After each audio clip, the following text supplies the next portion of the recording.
de l'insécurité dans cette partie orientale de la République démocratique du Congo. Mesdames et messieurs, bonsoir. Ce soir, la radio-télévision nationale congolaise a aménagé un espace qui sera sûrement permanent pour expliquer et éclairer l'opinion tant publique, tant nationale qu'internationale, sur les mesures d'application de l'état de siège proclamé par le président de la République, Félix-Antoine Tshisekedi Tshilombo. Pour en parler, ce soir, nous recevons le ministre de la Communication et des Médias, porte-parole du gouvernement, M. Patrick Muyaya. Bonsoir, Monsieur le ministre. Bonsoir, Madame Sandra. Et le porte-parole des forces armées de la République démocratique du Congo, le général Léon Richard Kassongo, à qui nous disons bonsoir, mon général. Bonsoir, madame. Le porte-parole de la police nationale congolaise, le colonel Pierrot Mwanamputu, est avec nous. Bonsoir, mon colonel. Bonsoir, madame. L'auditeur militaire supérieur de l'Ituri, le colonel Makelele, il est magistrat. Il sera bientôt en Ituri. Nous disons bonsoir, mon colonel. Bonsoir, madame. Pourquoi la proclamation de l'état de siège? Le gouvernement estime-t-il, à vous, monsieur le ministre, le gouvernement estime-t-il que c'était vraiment l'ultime décision? Bien évidemment, vous savez, Madame Sandra, ça fait plus de 20 ans que nous tous, quand nous parlons de la partie est de notre pays, nous avons de larmes. Des hommes et des femmes décèdent, des moyens sont absorbés, nous avons perdu des troupes, nous avons perdu beaucoup de compatriotes, et Dieu seul sait quelles sont les opportunités que les pays a perdues par rapport aux moyens engagés pour mettre fin à cette lutte. Et aujourd'hui, dans le cadre du mandat du président Tshisekedi, la sécurité est la priorité numéro 1. Et donc, après la mise en place du gouvernement Sama Lukonde, le président de la République a estimé qu'il était bien, cette fois-ci, d'essayer une solution prévue par notre Constitution, mais qu'on n'a jamais essayé, l'état de siège. Pourquoi l'état de siège? Parce que nous sommes devant une situation exceptionnelle, qui requiert de mesures exceptionnelles. Vous avez vu des enfants dans la rue, vous avez vu des femmes être violées, vous avez vu en fait, tous les affres qui peuvent exister, nos populations l'ont vécu, et ça ne pouvait plus continuer. Et c'est donc dans ce cadre que la première décision que le gouvernement du Premier ministre Jean-Michel Sama Lukonde a endossée, c'est cette décision de l'état de siège. Et vous avez vu que les populations l'ont plutôt bien accueilli parce que c'était une demande qui est venue de là. Et j'espère que dans la suite de cette émission, nous pourrons aller dans le détail pour expliquer pourquoi nous pensons que passer par ces régimes spéciaux, c'est la voie qui peut cette fois-ci nous conduire au retour de la paix dans cette partie de notre pays. Mon général, à vous, je pose la même question. Pourquoi l'état du siège maintenant? Vous savez, quand un pays comme le nôtre est secoué pendant plus d'une vingtaine d'années par autant de violence, les forces armées font leur travail, accomplissent leur mission constitutionnelle, mais au-delà du travail constitutionnel, au-delà du travail constitutionnel habituel, l'état de siège nous donne la latitude, voire l'obligation de absorber la violence et de créer un nouvel état d'esprit. Et ce nouvel état d'esprit, c'est la paix de cœur et d'esprit. Et donc, quand nous faisons désormais le travail qui nous est confié, qui nous est déterminé par l'état de siège, nous visons pas nécessairement d'écraser ceux qui sont à la base ou les auteurs de la violence, mais plutôt de les ramener à la compréhension citoyenne pour que la violence soit absorbée dans le respect évidemment des droits qui existent, notamment droits de l'homme, des règles d'engagement, afin qu'on aboutisse à la paix et à la concorde nationale dans ces deux provinces.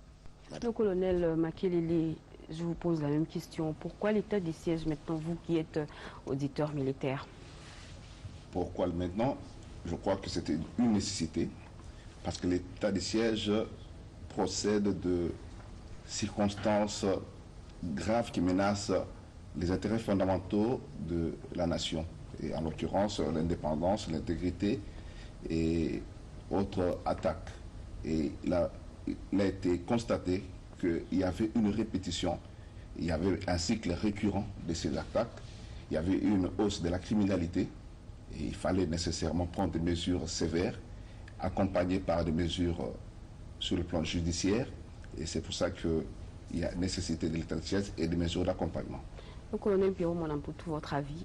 Ben, je crois qu'il y a cela une semaine, j'ai eu à dire que lorsque les circonstances graves arrivaient à menacer l'intégrité territoriale ainsi que la souveraineté nationale, en créant des zones de non-État, il était du devoir et de prérogative du chef de l'État de mettre en mouvement les régimes de défense, qui étaient entre autres l'état de siège, pour restaurer l'autorité de l'État, l'intégrité territoriale et la souveraineté. C'est dans le cas d'espèce que le président Haï a fait recours à ces régimes de défense pour essayer ou arriver à refaire l'intégrité territoriale et pourquoi pas la paix durable auprès des populations meurtries, et cela plus d'une vingtaine d'années. Pourquoi pas la paix durable? Voilà, l'état de siège, nous vous l'avions dit, a été justement a pris corps le 6 mai dernier et nous allons suivre tout à l'heure comment est-ce que les populations, que ce soit de Nord Kivu, de l'Ituri, même à Kinshasa, comment est-ce qu'ils ont réagi à cette nouvelle de l'état du siège. Regardez.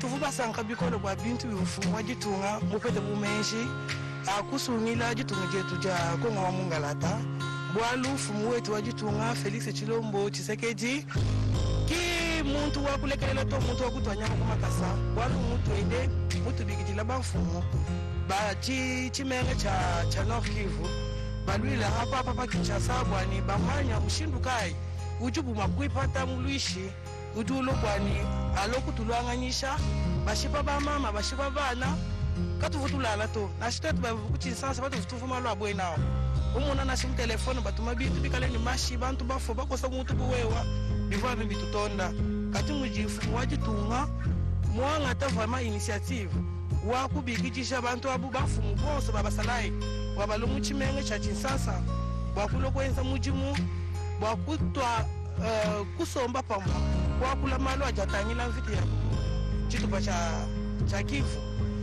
En tout cas, nous sommes l'initiative du président de la République.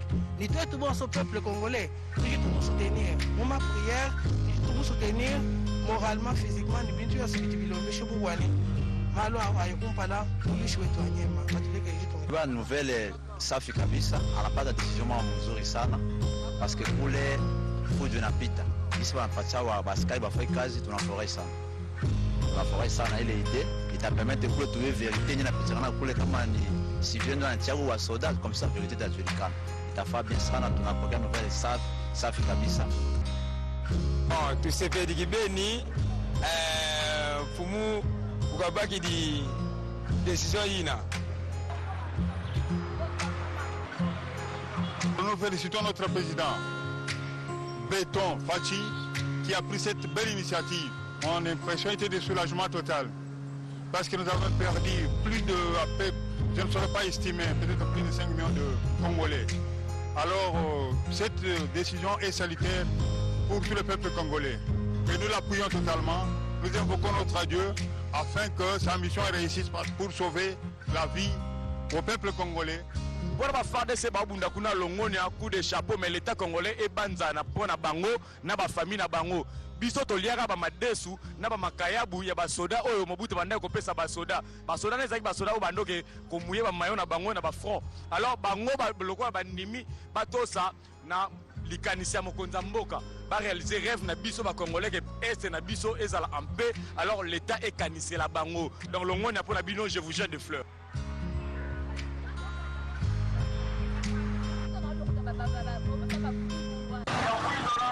Nous sommes au rond-point Rutshuru, en plein espace Birere, dans la ville de Goma.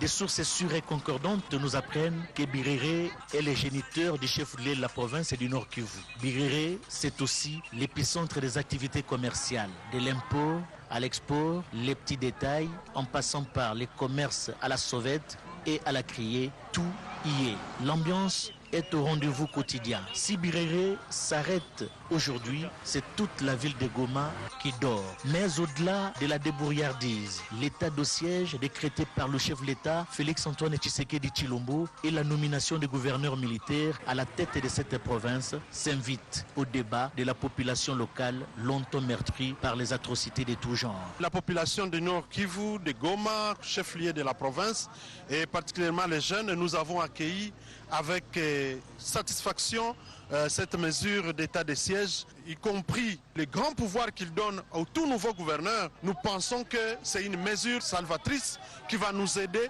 à mettre fin à cette aventure qui a trop duré. J'appuie la décision du président de la République. Je suis très content de la présence d'un gouverneur militaire au sein de la province de Nord Kivu.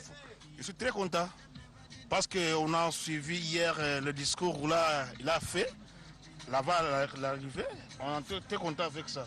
Sur le plan social, deux faits attirent l'attention de toute personne qui passe par Birere. La moto s'impose comme moyen de transport en commun par excellence, créant parfois des embouteillages dans la ville de Goma. Une ville estimée à plus de 1 million d'habitants. À cela s'ajoute les Tchoukoudou, l'autre moyen de transport, avec une particularité, les transports de marchandises. Pour la gouverne des uns et des autres, Tchoukoudou vient du nom donné à l'aîné des jumeaux, une œuvre d'esprit dont l'inspiration produit aujourd'hui ses effets collatéraux sur le plan social de la population locale. L'état de siège décrété, mais sur place, que devient la population, que devient l'administration? Comment est-ce que la vie va se présenter actuellement qu'il y a l'état de siège, monsieur le ministre? Non, je dois dire d'abord que l'état de siège est une situation temporaire, parce que c'est limité dans le temps, 30 jours, il y a des possibilités de renouvellement. Exactement. Parce qu'on a estimé, et le colonel l'a dit tout à l'heure, que l'intégrité territoriale était menacée et que nous étions en droit de le protéger. Et donc, les populations dans les zones où l'état de siège a été décrété sont les premières populations qui sont victimes justement de cette barbarie, qui sont victimes de ces bandits qui terrorisent et qui forcent la population à se retrancher. Et donc, lorsque l'état de siège arrive, on donne l'administration à l'armée. Parce que pourquoi l'armée? Parce que l'armée, c'est le corps de l'élite. Dans tout le pays du monde, les meilleurs se trouvent dans l'armée. Lorsque les civils n'arrivent pas à donner des résultats, parce qu'il y a ceci, parce qu'il y a cela, on crée un état d'exception qu'on confie à des militaires qui sont outillés pour utiliser de moyens supplémentaires, en dehors de moyens qui existent pour combattre l'ennemi ou pour mettre fin aux menaces. Que devient la population? La population devrait être plus rassurée. Il y a des inquiétudes au départ, on dit c'est des militaires, mais elle devrait être plus rassurée parce que la présence de militaires, déjà elle-même, est dissuasive. Vous pouvez blaguer avec nous les politiques à un moment donné, mais lorsque le militaire vient, ça signifie qu'il y a la gravité. Et donc, la population, aujourd'hui, il y a un temps d'adaptation. Le gouverneur est arrivé. Je crois avoir vu qu'ils étaient dans des discussions. Le ministre, le gouverneur de province, son vice-gouverneur, son gouvernement provincial, l'Assemblée provinciale sont mis de côté, même si ils continueront à être payés. Le nouveau gouverneur qui vient, avec son équipe réduite de 5 personnes suivant l'ordonnance, va travailler et s'appuyer sur les divisions qui existent dans nos provinces. Ce n'est pas les militaires qui vont devenir les agents administratifs, mais ce sont les militaires qui auront la direction de la province. Je précise que c'est une situation temporaire parce que les circonstances les dictent. Et c'est pour ça qu'il est recommandé aux populations d'être le premier à soutenir le militaire. Et à les accompagner dans cette tâche. Parce qu'aucune armée au monde ne peut réussir une guerre, surtout la nôtre qui est asymétrique, sans que la population ne s'implique d'elle-même. Je crois que l'émission que nous faisons ce soir, elle est destinée aussi à nos populations qui sont là-bas, pour savoir que nous, qui sommes à Kinshasa, nous sommes solidaires de vous et nous nous rangeons derrière notre armée pour être sûrs que cette décision sur le tas de siège et les déploiements de la stratégie que notre armée a prévue porte des résultats et très vite. Justement, je reviens au général Léon Richard Kasonga, la stratégie de l'armée.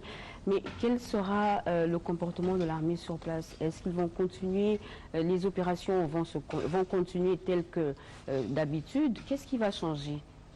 Ce qui va changer, c'est que d'abord, les opérations vont s'intensifier. Elles vont se poursuivre en s'intensifiant. Les deux, en cette période exceptionnelle d'état de siège, les militaires seront astreints à une discipline beaucoup plus rigoureuse que par le passé, en termes de respect des droits de l'homme, respect du droit international humanitaire, mais surtout respect des règles d'engagement. Qu'est-ce que cela veut dire? Que quand les militaires sont engagés sur le théâtre, en train de se battre pour établir l'autorité de l'État et restaurer la paix, ils vont se battre en se battant un cas type. Ils arrêtent 15, 20 assaillants ou adversaires. On ne peut pas appeler ennemis s'ils ne sont pas des étrangers. On les appréhende. Mais ces gens, ils ont peut-être besoin de soins médicaux parce qu'ils étant blessés. Ils ont peut-être besoin de l'alimentation, de la nourriture parce qu'ils ont faim. Ils ont besoin de l'eau à boire. Ils doivent être traités de manière humaine. Et ce sera le travail de Et c'est le travail qui va se faire parce qu'au sein de l'armée, il existe des unités médicales, notamment les unités médicales d'intervention rapide qui accompagnent les unités qui font le combat, de la même manière que la justice opérationnelle va accompagner les unités qui se battent sur le théâtre, de manière que s'il y a une bêtise, s'il y a une omission ou une action qui va dans le sens contraire des règles, la justice militaire agisse immédiatement sur le théâtre de manière à ramener les hommes à l'ABC du métier, les hommes au respect des règles qui les mettent dans des conditions exceptionnelles pour se battre. Voilà, c'est en cela que va résider la différence. Les opérations continuent parce qu'on les mène depuis plusieurs années, mais en ce moment précis, elles sont destinées à inhiber la violence, créer les conditions de retour de la paix, pousser les gens à la coexistence et surtout amener la paix de cœur. Et donc, plus de respect des libertés, parce que la loi portant mesure d'application de l'état de siège énumère.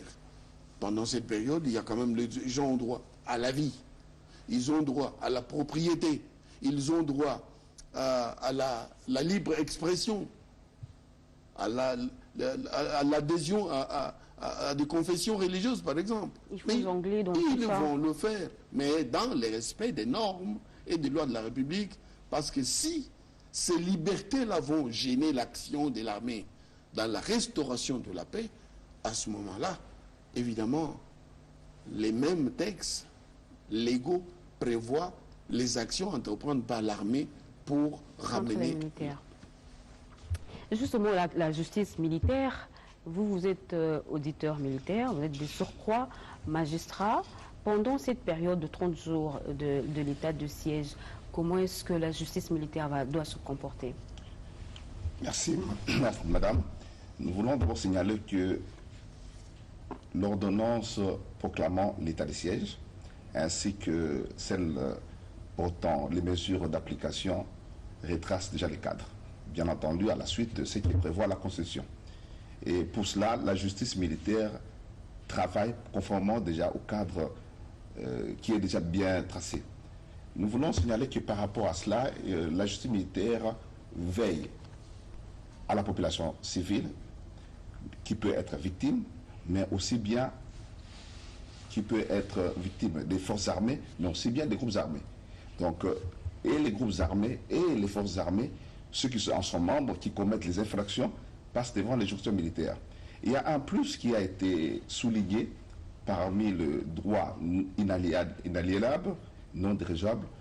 Il y a le droit à l'appel, le droit de défense, le droit de recours notamment.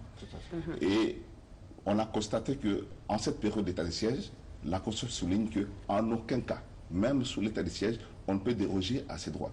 Et justement, la justice respectera et respecte d'ailleurs ces termes. Et durant l'état de siège, nous veillons à cela, que le respect soit garanti. C'est pour ça qu'on nous appelle au cadre de la loi, parce que nous devons rappeler.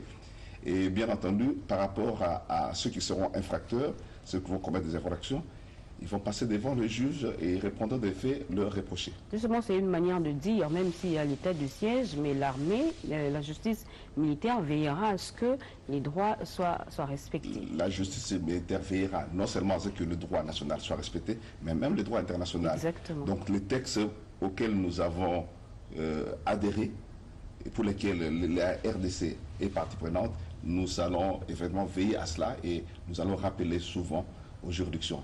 Durant l'état de siège, cela ne veut pas dire qu'on va supprimer. Mais c'est vrai qu'il y aura quelques restrictions, c'est ce que prévoit l'état de siège, il y aura quelques restrictions par rapport à certaines libertés publiques et nous veillerons à ce que ces restrictions cadrent avec les textes qui prévoient l'état de siège. Quittons l'armée pour la police nationale congolaise, l'état de siège. Qu'est-ce qui va changer dans la pratique de la police dans les zones telles que l'Ituri et dans le Nord Kivu? Oui, je pense que lorsque la question a été posée au général, on parle des FARDC, il a eu à souligner que la vocation de l'armée dans cette période exceptionnelle, c'était plus de traquer l'ennemi, les assaillants, les inciviques, et de les pourchasser jusqu'au dernier retranchement. Et dans l'entretemps, si j'ai bonne mémoire, j'aurais appris que le force de défense loyale et régulière aurait libéré pratiquement une quinzaine de localités. Oui, c'est cela, oui. Alors, lorsque ces localités sont libérées, l'armée ne va pas se stationner dans ces localités libérées. Il va plutôt poursuivre l'ennemi qui a battu en retraite. Alors, les zones libérées, obligatoirement ou directement, sont occupées par la police.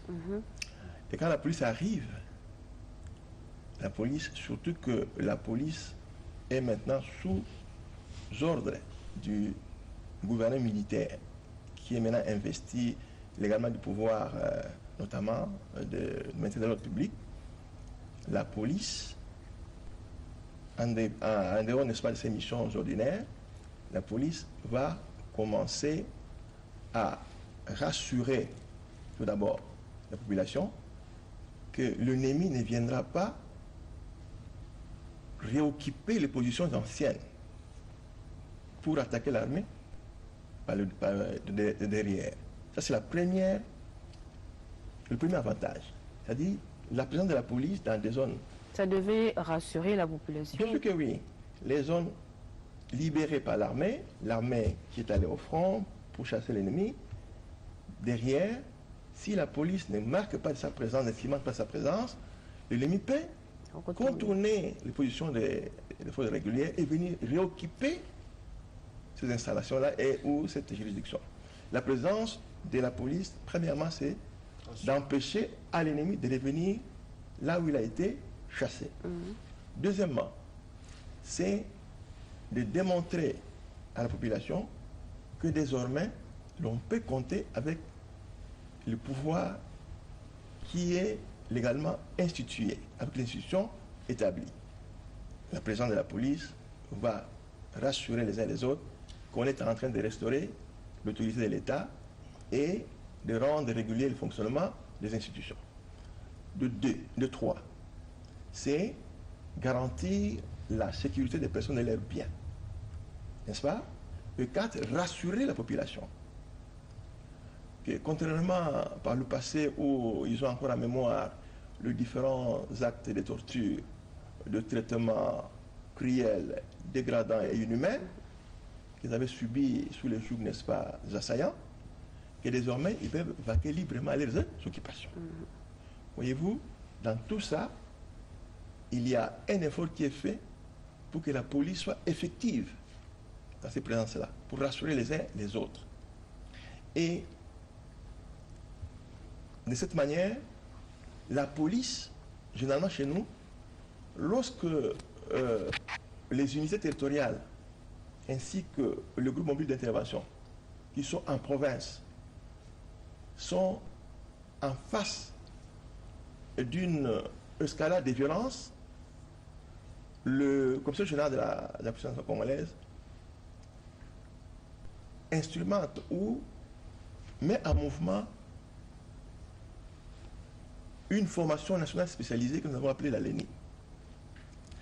La LENI, qui est la réserve générale d'intervention de la puissance congolaise, vient en renfort aux unités territoriales et groupes mobiles d'intervention en province.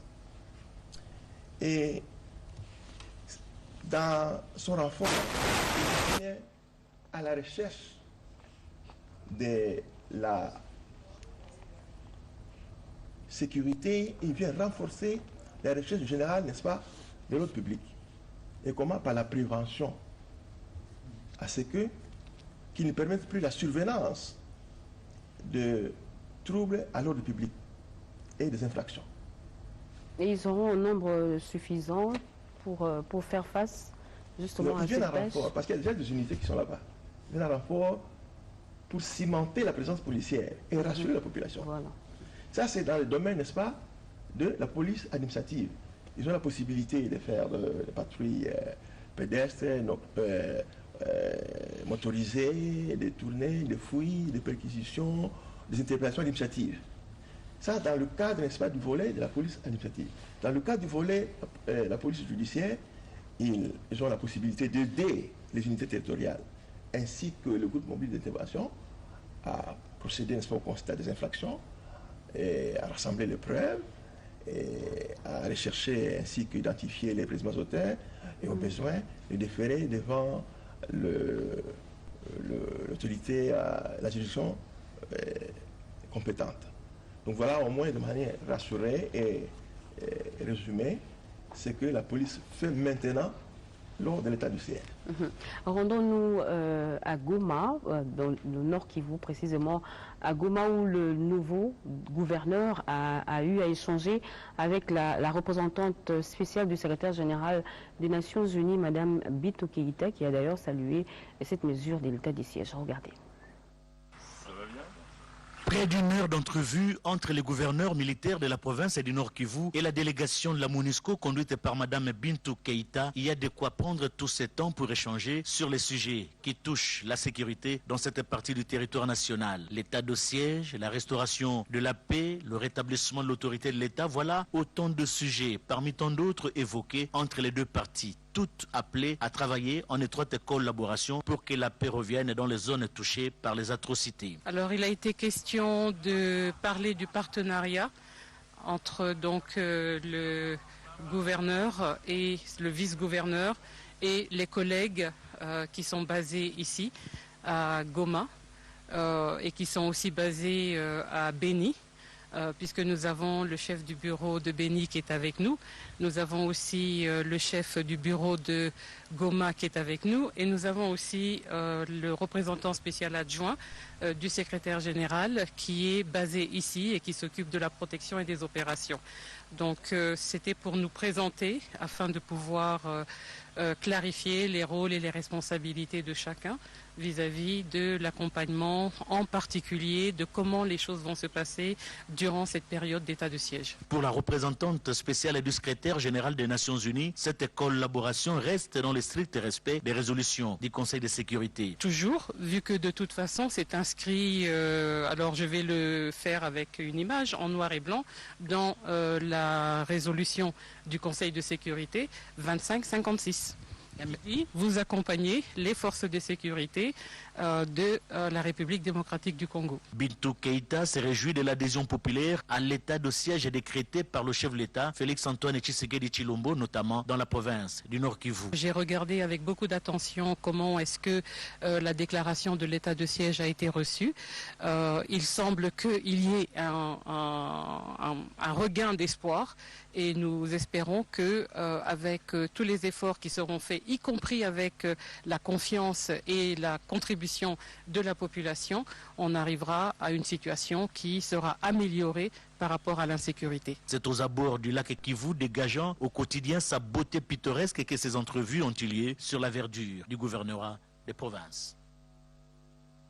De retour sur ce plateau, Monsieur le Ministre, comment rassurez-vous la population, la communauté internationale en rapport avec les droits de l'homme au cas où il y a d'éventuelles violations des droits humains? D'abord, je dois dire que dans ce qui se passe, l'insécurité est de loin, et c'est même pas comparable avec l'état de siège en termes de violation des libertés. Ici, nous avons fait le choix pour nos populations de perdre une partie de leur liberté pour retrouver la sécurité, plutôt que de les laisser en liberté et être en insécurité. Nous sommes un État souverain, nous avons vu les drames, nous avons vu les catastrophes. Nous avons un moyen constitutionnellement prévu. Nous avons des hommes et femmes braves au sein de notre armée qui peuvent braver les menaces. Et donc, nous ne pouvions que recourir à cette mesure. Et donc, les populations l'ont réclamé, les populations de partis concernés. Les élus l'ont dit. D'ailleurs, je voudrais ici saluer l'action de l'Assemblée nationale, du président Bosso, parce que hier, les élus se sont spontanément mobilisés par caucus pour dire le soutien à nos forces armées et dire la solidarité à nos compatriotes qui sont dans cette partie du pays. Pour ce qui concerne la communauté internationale elle-même, elle est épuisée. Parce que ça fait 20 ans que la MONUSCO est ici, et ça fait 20 ans que ça continue, et ça fait 20 ans que nos populations, en tout cas certaines, estiment que remettent en cause la présence même de la MONUSCO ici. Pourquoi? Parce que l'insécurité ne se termine pas. Nous avons un moyen constitutionnel prévu qu'on appelle justement état de siège qui peut nous permettre de commencer à travailler pour arriver à ces solutions. Alors, les inquiétudes, on parle des violations de droits de l'homme, mais madame, qui mieux que nous-mêmes comme gouvernement, peut protéger les droits des Congolais? Parce que les hommes dont on parle ici, c'est des Congolais.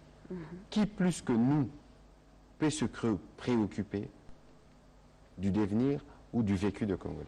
Beaucoup de gens parlent effectivement parce que nous sommes dans un État démocrate où les gens expriment leurs opinions, mais je voudrais le renvoyer dans les ordonnances que le général a brièvement rappelé tout à l'heure, qui fixent les mesures d'application de cet état d'urgence. Le mandat des gouverneurs militaires est bien spécifié, bien limité. Les droits des Congolais sont bien spécifiés. Et la présence sur ces plateaux du colonel Makelele, c'est justement pour dire à ceux qui pensent que ce sera un moment d'impunité, que ce sera un moment où les militaires auront droit à tout. Mais c'est eux d'ailleurs qui subiront plus la rigueur de la loi. Je ne dis pas ici, je ne reconnais pas ici le fait que nous avons des difficultés. Vous savez, madame, nous sommes un pays post-conflit, il faut qu'on se regarde dans les yeux. Nous sommes un pays post-conflit, nous avons beaucoup de défis. L'un des défis majeurs, c'est notamment la formation d'une armée qui soit en mesure pleinement. Nous faisons des efforts. Et aujourd'hui, on ne peut pas vouloir généraliser. Généraliser, dire que l'armée de la République démocratique du Congo est composée des gens qui ne respectent pas le droit de l'homme. C'est très dangereux. Ce n'est pas parce qu'il y a eu une dizaine, une vingtaine, voire même une centaine de personnes sur 150 000 qui violent les droits de l'homme et qui sont punis. Je dois rappeler ici, madame, que qui mieux que le gouvernement américain est un fervent défenseur des droits de l'homme. Mais il y a quelques mois, nous avons repris la coopération militaire. La coopération militaire, nous l'avons repris. Pourquoi? Parce que justement, il y a eu une volonté politique claire de punir et de sanctionner sévèrement ceux qui, dans l'armée, se complaisent dans les affaires, se complaisent dans les violations des droits de l'homme et autres dérapages. Et donc, ici, il faut que ceux qui, de nos amis, nos partenaires internationaux, ont des inquiétudes sur cette question, ils doivent être rassurés. Parce que la présence du colonel, il le dira lui-même, et la volonté politique, et ce qui est coulé dans l'ordonnance présidentielle qui spécifie le mandat dévolu aux militaires en cette période est bien clair. Donc il n'y a pas des inquiétudes à avoir. Mais nous sommes sur des terrains opérationnels. Il peut y avoir des actes, des dérapages. Mais c'est pour ça que justement il y a des cours qui sont prévus pour que même en état de siège, ceux qui essayent de sortir du cadre de la loi soient vite rattrapés. On peut dire que le gouvernement a tout mis en place, la machine est vraiment en marche. Ça veut dire qu'ici, du côté du gouvernement, en tout cas, dans la mesure de nos moyens, nous avons tout fait. Et les restes, c'est des choses qui peuvent, vous savez, les militaires vont dans un terrain d'opération. Les réalités opérationnelles ne peuvent pas toujours être ce que nous pensons que ça sera. Mais même dans ces cas, nous avons prévu de mécanismes pour que ceux qui vont essayer de piller, on les documente. Et donc tous nos amis qui ont des inquiétudes, des appréhensions, nous sommes ouverts. Et vous voyez que nous sommes dans un exercice de transparence et de rédévabilité. Tous ceux qui auront des cas documentés où ils estiment qu'il y a eu des rapaces dans les chefs de nos militaires, ils peuvent nous informer et la justice militaire qui est bien en place va trouver les moyens de les sanctionner. Et donc ici, il faut que tout le monde, tous ceux qui aiment la RDC en ce moment, doivent être de notre côté. Et je suis tellement content de voir que la population se mobilise spontanément pour soutenir nos forces armées. Et j'espère que nos amis, nos partenaires vont, d'une manière ou d'une autre, nous soutenir pour que nous puissions sortir de cette situation, parce que leurs inquiétudes sur les questions de droits de l'homme ont été prises en charge. En général, vos hommes sont pointés du doigt, que ce sont les auteurs de violations, d'éventuelles violations des droits humains. Quelle est votre réaction? D'abord, il faut commencer par dire que depuis plus d'une vingtaine d'années, l'armée a été pointée du doigt comme étant le réservoir des gens qui ne respectent pas les droits de l'homme. Aujourd'hui, en se regardant en face, les mêmes gens qui avaient l'attitude très critique à notre endroit sont les premiers à souligner, que nous avons fait des progrès énormes. La première chose, au niveau des blocs programmes dans les centres d'instruction et d'entraînement, il existe dans ce bloc programme le cours d'initiation au droit pour apprendre aux militaires à respecter les droits de l'homme, la personne humaine, la vie humaine, dans les académies militaires dans notre pays, mais également dans les institutions de formation supérieure. Ce bloc programme reprend exactement ce que je dis. Maintenant, dans la gestion des hommes au quotidien, la justice militaire est là, c'est le cas type. Et nous avons, avec les partenaires étrangers, mis en place un plan d'action consistant en la lutte sans merci contre l'impunité en termes de violence faite aux groupes vulnérables, violence faite aux personnes humaines, violence faite aux enfants, notamment l'utilisation et la présence d'enfants dans le rang de forces armées. Aujourd'hui, nous avons été délistés de ces documents. Tout cela découle des efforts fournis par notre gouvernement depuis plus d'une vingtaine d'années. Et ce plan d'action qui nous a aidés à sortir de cet état de choses est considéré évidemment par d'autres pays dans le monde entier comme un document de référence.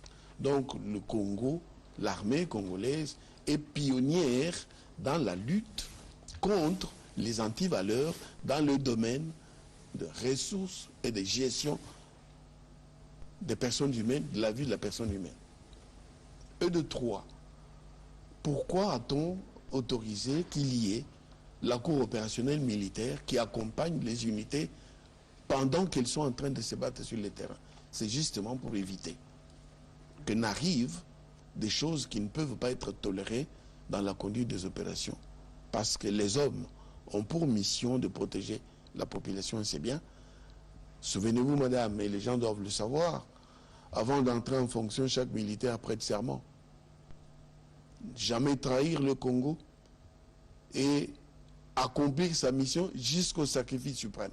Tout à fait. Et cela suppose, dans le respect strict des lois de la République, des droits de l'homme, du droit international humanitaire et de ces fameuses règles d'engagement qui sont notre code de conduite dans la manière de gérer les hommes face au combat dans la discipline. Madame, les gens qui parlent des droits de l'homme, qui expriment des craintes, mais nos populations, elles savent que nous, militaires, nous sommes les derniers ouvriers de notre peuple. C'est notre peuple qui nous paye. À ce titre-là, nous lui devons tout. Et donc, le protéger, c'est notre mission sacrée. Elle est constitutionnelle, elle est sacrée. Et à ce titre, on ne peut pas aller au-delà de ce qui nous est recommandé. Par la Constitution de la République, par le règlement des disciplines, mais également par la présence significative de la justice qui rappelle chaque homme ce qu'il doit faire et ce qu'il ne doit pas faire. Et en dernier lieu, quand nous sommes sur le théâtre, les hommes et les femmes sont conduits par une seule motivation, voir notre peuple bien se porter. Et notre peuple, pour qu'il se porte bien, devra être derrière nous. C'est de solidariser l'ennemi dans le cas et le dénoncer auprès de nous pour qu'on fasse le travail dans le délai, plus rapidement et de belle manière. On en finisse une bonne fois. Voilà. Je vais donner un exemple. Nous avons été dans des opérations contre les Enyélé dans le sud Bangui. Mais la population a été avec nous. Ils sont à tel endroit, à tel endroit. Au bout de quelques jours, c'était une affaire réglée. Nous avons mené des opérations contre la LRA à Dungu. Mais même la population nous a aidés facilement. Nous avons eu le même problème avec le M23. La population, 3 jours, madame, nous avions nettoyé. Et donc, dans le respect des droits de l'homme, y compris à ce moment-là, ceux qui font les baromètres n'avaient pas trouvé même des dégâts collatéraux, il n'y en avait pas.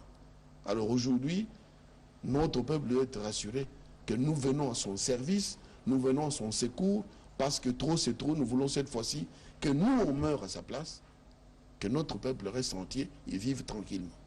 Nous parlons de la violation des droits de l'homme, nous parlons de droits de l'homme. Vous êtes militaire, auditeur militaire et magistrat de surcroît, justement, nous l'avions dit. Comment est-ce que vous rassurez la population? Comment est-ce que vous allez vous y prendre, justement, pour qu'il n'y ait pas débordement des violations des droits humains sur le terrain? Par rapport à l'outil, donc par rapport à l'arsenal juridique, nous croyons qu'il n'y a pas ces plaintes cantassées parce que la RDC a tous les moyens, la législation congolaise a tout prévu. Et je crois que la justice militaire a eu même à faire un peu plus durant cette période d'état des sièges, parce que nous avons voulu rapprocher les justiciables de la justice. Actuellement, nous avons ce que nous appelons les cours militaires. Et pour prendre la situation de Beni, en fait la situation de Nord Kivu et Ituri, il y a des cours militaires. On a voulu rapprocher. Et même pour Ituri, on a installé une cour militaire sur le lieu. Avant, il dépendait de Kisangani, et maintenant on a essayé de rapprocher. Donc pour cela, nous estimons que déjà il y a un pas qui a été accompli. Nous avons donc par rapport à l'accès à la justice, nous avons en outre, il y a un élément que nous devons ajouter, ce n'est pas une cour militaire opérationnelle. Parce qu'au niveau des cours militaires opérationnels, il n'y a pas de droit de recours. Et la législation actuelle, la Constitution, ainsi que les ordonnances proclamant l'état de siège, ont rappelé que le droit de recours doit être garanti même pendant l'état de siège. Et c'est ce qui a été fait en créant les cours militaires. Nous avons estimé qu'il faut ce double degré de juridiction qui a été garanti. Donc pour cela, il n'y a pas de problème, c'est garanti. Il y a un autre élément que nous voulons souligner également. Pendant l'état de siège, il y a l'article 6 sur les mesures d'application qui précise que les juridictions militaires, en matière répressive, les juridictions militaires reprennent les compétences en matière répressive des juridictions de droit commun. Et là, nous voulons signaler que l'OPJ a un pouvoir d'appréciation limité. Dès qu'il est saisi d'un cas bien entendu d'infraction, il ne peut diriger que vers l'auditeur militaire, soit des garnisons, soit un auditeur militaire supérieur, qui va examiner les cas et saisir, si les faits sont avérés, saisir les juridictions compétentes. En dehors de l'état de siège, bien entendu, les OPJ peuvent saisir selon les compétences des juridictions, mais dans les zones où l'état de siège est proclamé, ils ont une compétence limitée. Par là, nous croyons que la matière est abondante, mais nous avons les capacités de bien gérer toutes les questions de droit qui peuvent se poser. Donc la population n'a pas à s'inquiéter. La population ne peut nullement s'inquiéter. Ni la communauté internationale. Bien entendu, parce que déjà, il y a déjà les droits qui ne seront pas dérogés. Nous estimons qu'avec ces garanties, les magistrats ne peut que veiller. Et c'est le rôle de l'auditeur militaire de veiller à ce qu'on respecte le droit. Donc, et l'auditeur militaire et bien entendu la Cour qui va se prononcer, une fois saisie, nous pensons que le droit sera respecté et les droits de l'homme seront garantis.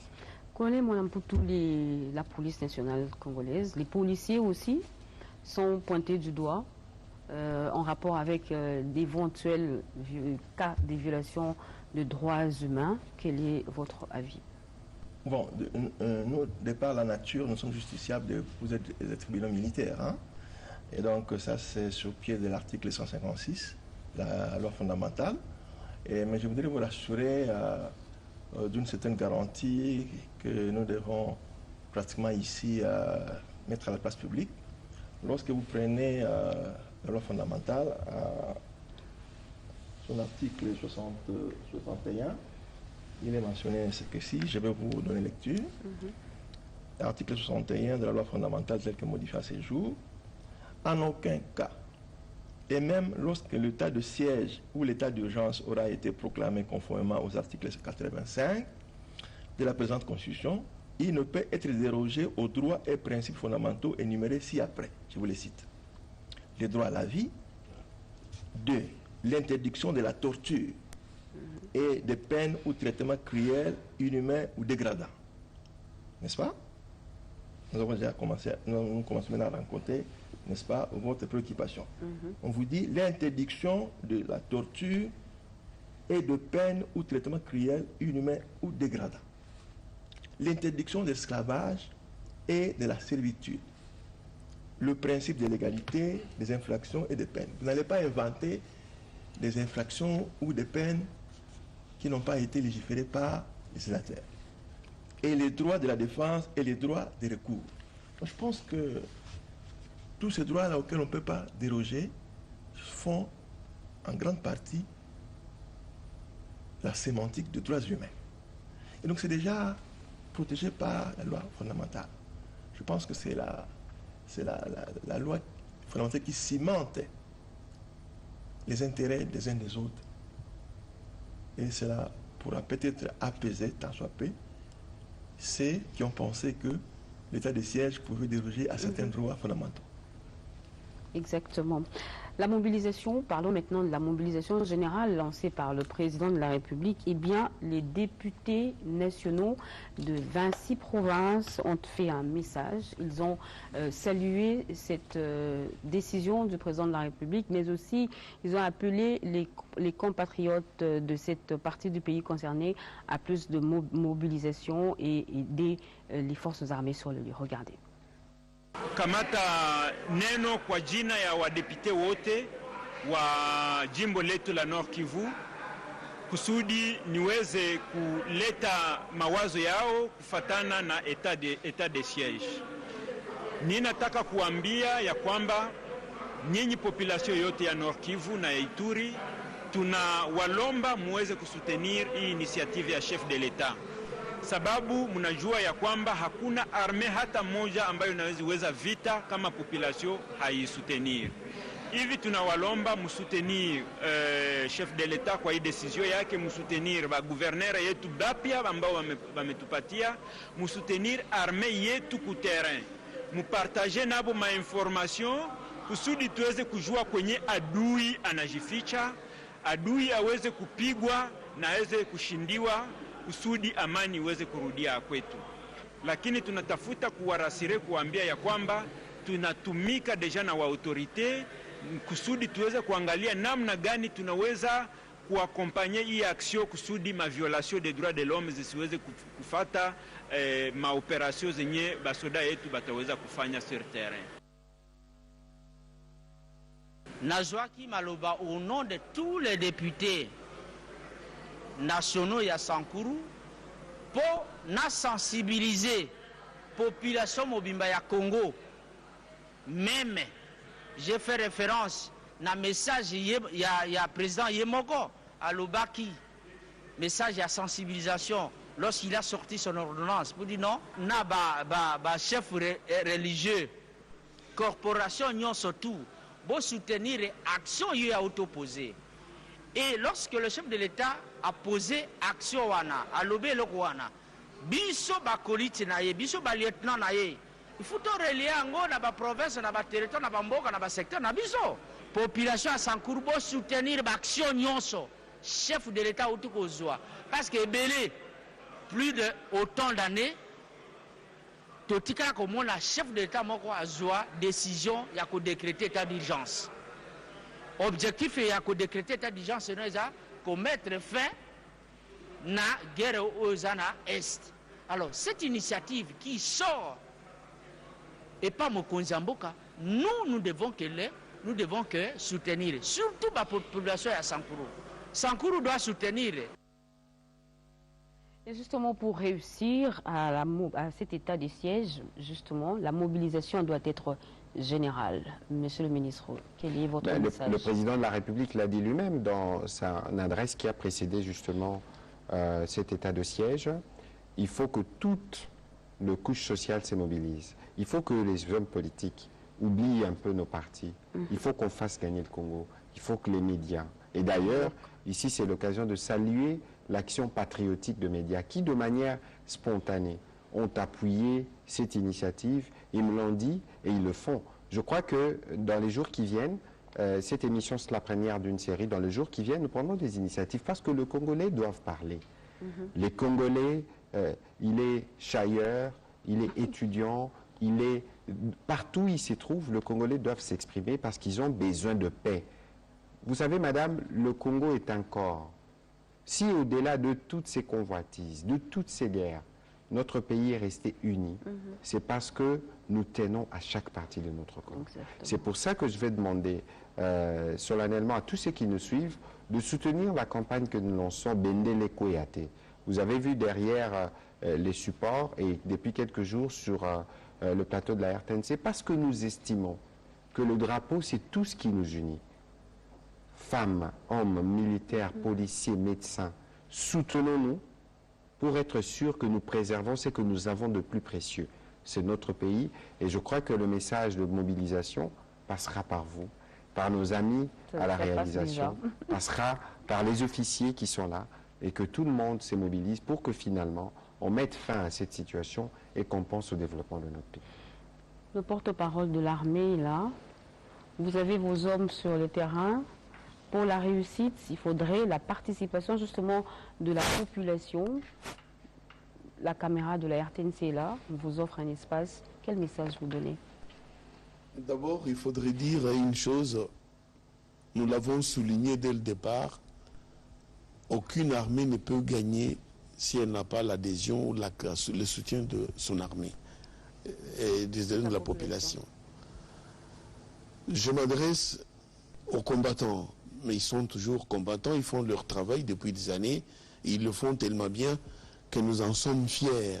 Il n'y a pas 2 jours, et même à l'entrée, à début de l'émission, le ministre, nous-mêmes, nous avons salué ici la conquête, ou disons la neutralisation des 10 éléments terroristes ADF par nos forces armées. Nous allons continuer de la même manière. Ici, dans la conquête des objectifs militaires pour ramener la paix, pour aboutir à la restauration de l'autorité de l'État, il y a la population congolaise. C'est celle-là qui est en Ituri, celle-là qui est au Nord Kivu, celle qui est ici à Kinshasa, sur l'ensemble du territoire national. Il n'y a que la cause Congo pour laquelle nous devons mourir. La seule cause qui vaille la peine, c'est la cause Congo. Et pour que nous mourions tous, pour que le Congo soit uni et reste ce qu'il est aujourd'hui, nous devons tous soutenir notre armée.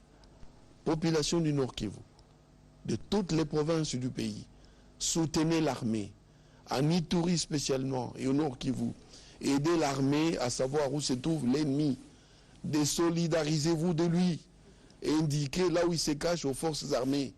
Elles ont les compétences et l'outil nécessaire pour aboutir à la conclusion, à l'effet final recherché, qui est la paix. La paix que nous recherchons tous les jours. Le moment est venu, avec la décision prise par le chef de l'État commandant suprême, d'instaurer ou de décréter l'état de siège. C'est aujourd'hui le moment d'être tous debout derrière l'armée, afin que cette fois-ci, la dernière alors, qu'on en finisse une fois pour toutes. Un message, monsieur l'auditeur militaire. La population doit vous accompagner. La mobilisation doit être généralisée. Un avis? Effectivement, la mobilisation est attendue, ne peut être que généralisée. Et la population doit nous faire confiance à la justice militaire, parce qu'il y a un élément qui caractérise, c'est la célérité, qui caractérise la justice militaire. Et nous pensons que le choix du législateur et même de l'autorité politique du chef de l'État, pour que les compétences d'attribution des juridictions de droit commun en matière, particulièrement en matière répressive, soient dévolues aux juridictions de droit militaire, nous pensons que la justice militaire est à même de rendre un bon service. Bien entendu, il y a un élément contextuel qu'il faut éviter, c'est les temps. Les temps, c'est l'état de guerre. Et là, la loi est claire, les peines en la matière sont sévères, et ceux qui seront tout a été mis en place. Ayant commis les infractions seront sévèrement punis. Mon colonel, oui. Un avis de la police nationale, un message à la population, comment est-ce qu'elles doivent procéder? Nous avons un socle qui actuellement se base dans le fonctionnement de la police nationale congolaise. Nous avions pensé à la police de proximité qui a souci dans la gestion sécuritaire, la population, dans le conseil local de sécurité, le conseil local dans le groupement, dans le forum de quartier, où la population partage avec nous les soucis sécuritaires. Ils les listent et nous trouvons ensemble des solutions. Moi, je pense que cette approche-là permet à la population de dénoncer à la police tous ceux qui ne sont pas dans le rang avec nous pour trouver la paix durable. C'est parce que si la population ne nous renseigne pas sur les différents infiltrés qui seraient restés lorsque l'armée a essayé d'évacuer les infiltrés, ils vont faire un effort pour que les infiltrés reviennent. Mais si la population, en accord avec la police, essaie de dénoncer ceux qui ne veulent pas le retour de la paix durable, dans le conseil local de sécurité, dans les forums de quartier, nous serons appelés, n'est-ce pas, à bien travailler, parce que déjà, ce socle existe. Donc pour nous, nous n'avons pas assez de problèmes, parce qu'il y a déjà un fondement qui est dans le partage de la gestion sécuritaire avec la population, et que les informations que la population détient, il finira par nous les amener et nous allons les diriger à qui les droits. La population a également un rôle à jouer, oui, monsieur. Non, je voulais, parce qu'il parle de la police, je voudrais témoigner un grand soutien à la police qui a été éprouvé ce matin parce que beaucoup des policiers ont été blessés.